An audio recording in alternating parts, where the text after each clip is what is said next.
the idea that we have such a unique cocktail of an atmosphere with the right molecules of nitrogen, oxygen, methane, all those together creates a medium for sound waves to travel through. And you couldn't hear sound if there wasn't a medium or an atmosphere.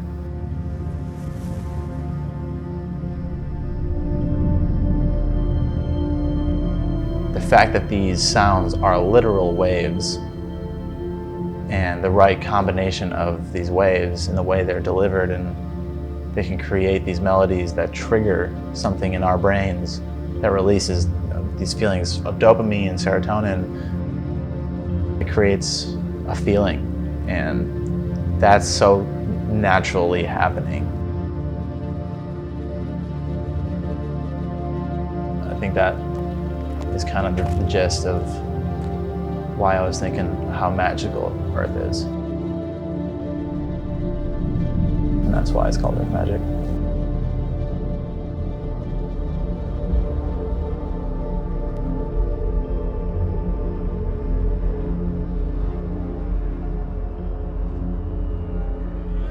Made me cry straight up. I was sitting there crying at the rail because you just healed my heart. You healed so many things. So many years of music. Literally, seeing you two like arm in arm, like brought me to tears. You cry brought me to tears. So you guys are, yeah. I love you. Thank you. Yeah, of course. This is my first ever headlining tour, and it's really nerve-wracking but exciting because I have a vision of how I would like to try to deliver and portray my music and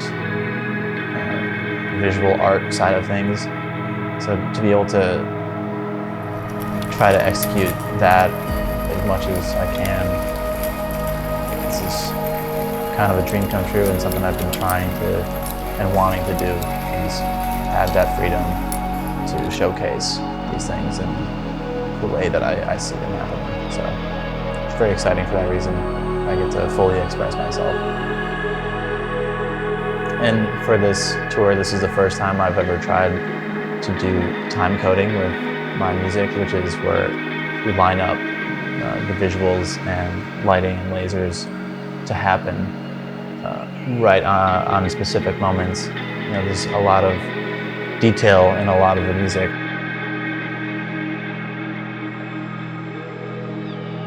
There's a lot of other artists who've kind of mastered this performance style of the time coding and whatnot. So they're a big inspiration in that way, and trying to do my own spin on it, but hoping to achieve that level of time coding and having things be synced up and really a cohesive experience.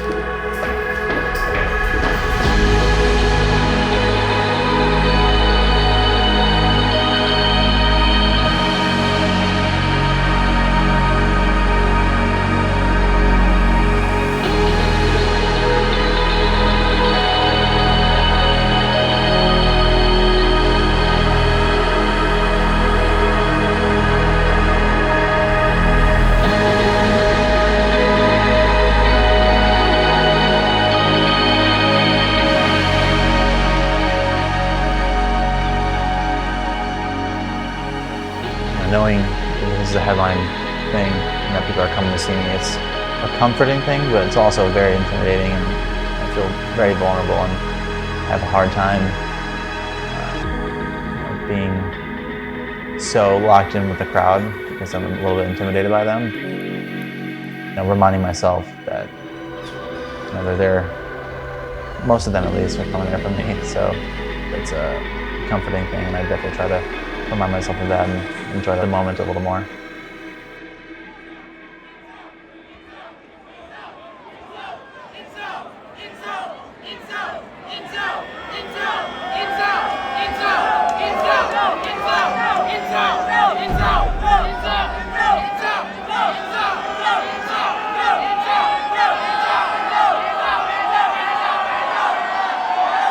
So we're in Tampa right now, and this is the first stop of the tour. It's a pretty good sized crowd tonight, and I think it's sold out. there's a lot of unprecedented things going on in terms of the music I'm playing, the way I'm playing the sets, the production. This is going to set the tone for the rest of the tour, for sure. The start of the tour and the end of the tour are going to be some of the most important shows as well. How you start is going to set the tone, and how you end is going to be how people remember it being.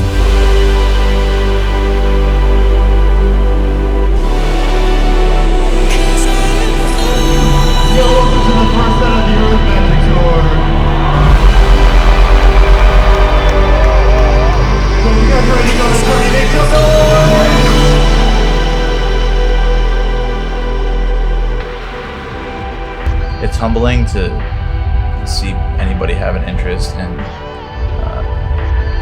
like the depth of who I am through my music, because it is self-expression at the end of the day.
So throughout this tour, we decided to buy some disposable cameras and pass them around to the crowd, encouraging people to take pictures with their group of themselves or any cool moment of the show. And it's been cool to be able to collect them and download them and sort of make a slideshow recapping how the night's gone for some people. So. This universe is like water.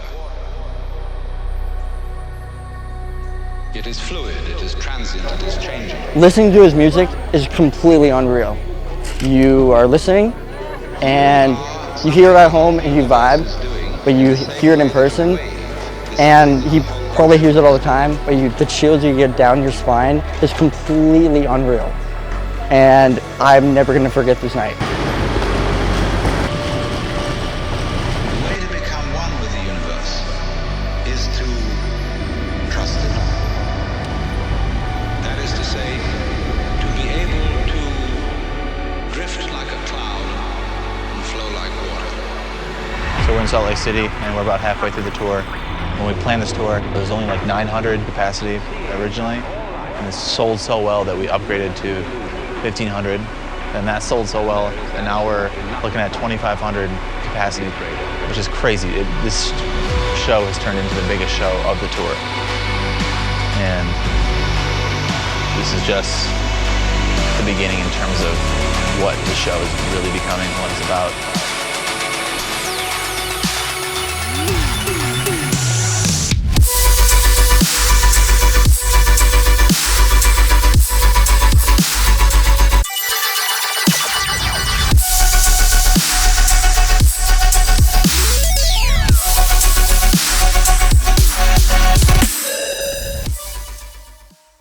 My brother introduced me to Overthinker shortly before he passed away, and it was a huge time for both of us in our lives for mental health and diving into ourselves.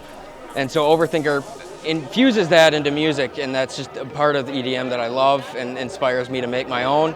I've been through a lot in my life, and so it's got me through a lot in my personal life. So just thank you for that. Honestly, it means so much, more than you can ever realize. So, thank you.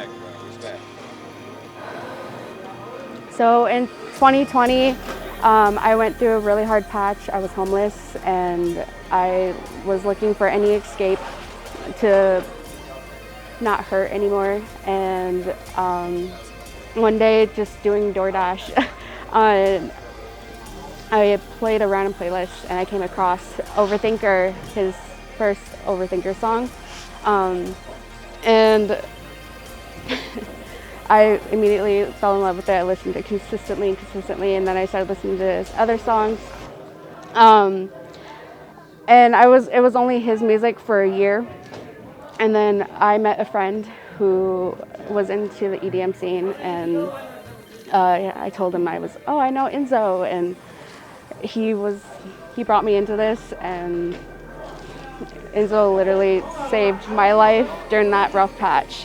I think something about INZO that really makes me feel emotional is just it's genuine. It's some of the most genuine music that I've ever heard, and so when it is playing and you can relate to the songs, especially Overthinker for me, it's just really, I've been through a lot and Overthinker helped me out with that, and so it hits you in a different spot than any other artist could. It feels like he's talking directly to you when a song comes on. Like every song was made specifically for me to hear right when I heard it. And I just don't think that there's a better moment or experience in time that you could realistically go through. Well, I used to be in the Marine Corps when I first found INZO, and I was really stressed out about just different situations that I was in.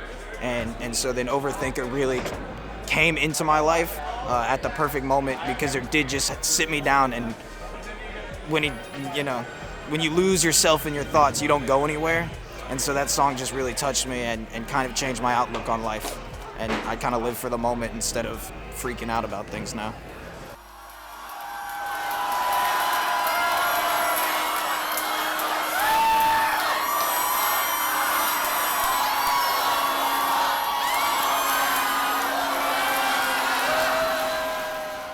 I've always wanted to create music that can captivate someone so much that it feels like they're escaping from their sort of day-to-day lives. That's all I wanted to do with making music, is impact some other people's lives as well.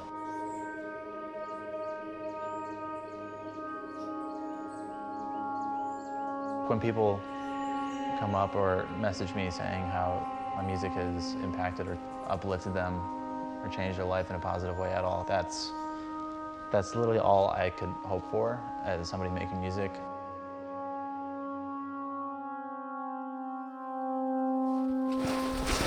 Oh, the stars though, those two planets right there.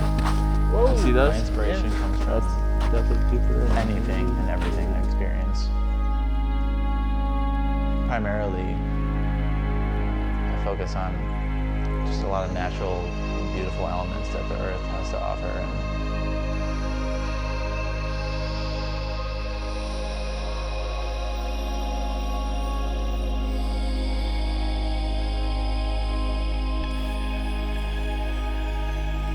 I'm definitely grateful for my ability to see, because so much of like my vision and what I can see, just like nice looking landscapes and cool parts of nature, that always is a significant inspiration to me.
The wall in general is just a little. Tell me about it, man. You seem like A little bit, some lines, you know? Some interesting lines tonight in the wall, that's all. You seem like, in general, it seems like there's a little more stress involved in making sure like the shows. What are you implying, dude? That's the hometown show. I'm just kidding. Yeah, of course. I mean, trying to make it look as perfect and as clean as possible. Big show tonight for sure. A lot of friends, family going out. Hello. You guys are decked out. Look at you. Hello. Hope you don't mind the flashes. How's it going? Good, yeah. Good to see you. I hope you don't mind the flashes. No, this is my Yeah, she's ready. She's ready. This is my baby. Hey, we've got a question. Question. Hey. Question. Are you guys down to come on stage for a family photo? Yeah, awesome. Yeah, we can do that. Yeah, afterwards. It's going to be about an hour into the set. It's not at the very end. It's kind of like 3/4 of the way through. Why would you want to do that? Okay. Why would you want to do that? What? Have us up there. Oh, that's the hometown thing. It's like why not? There's a lot of work I put into That's this a frameable photo. Oh my gosh. Now Honestly, I want some because it'll do well on social media. I'm just kidding. I didn't think of that. Yeah, well, I mean, last time I was here was 2018. I was just looking back at my photos, and it's crazy. I was opening at Doors for an Millennium After Show, so it's kind of crazy because I told myself I'd come back here one day and headline this venue. So it's been since then that I played here, and now I'm literally headlining it, and it's sold out, which is I get to check it off my bucket list. You know, pretty crazy. Yeah. Pretty crazy.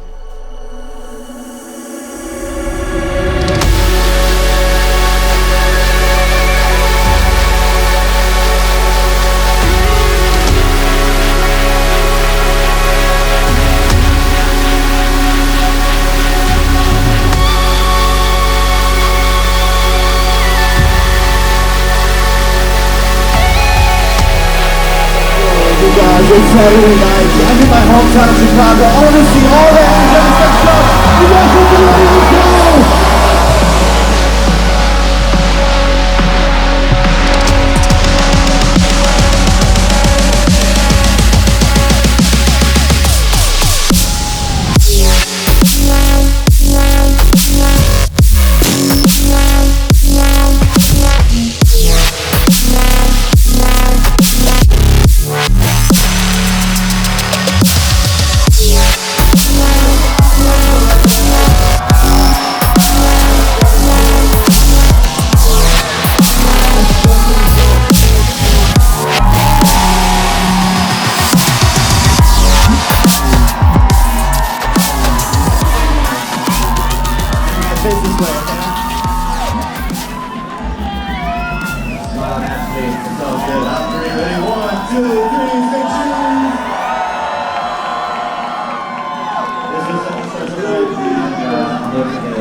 Alright guys, until next time. Peace!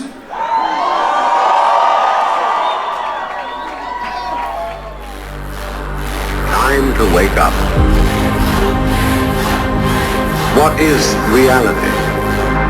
Obviously, no one can say because it isn't words. It isn't material, that's just an idea.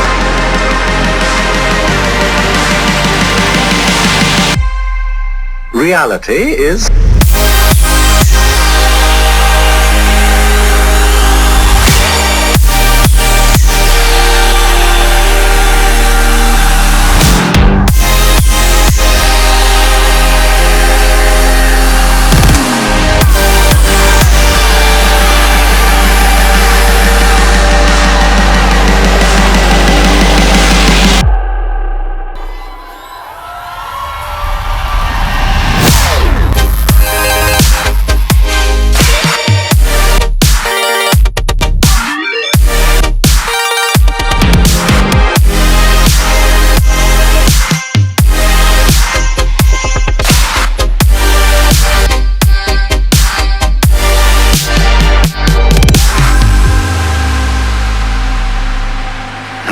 put you down.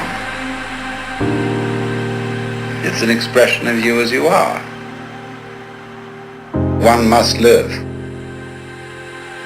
We need to survive, to go on. We must go on.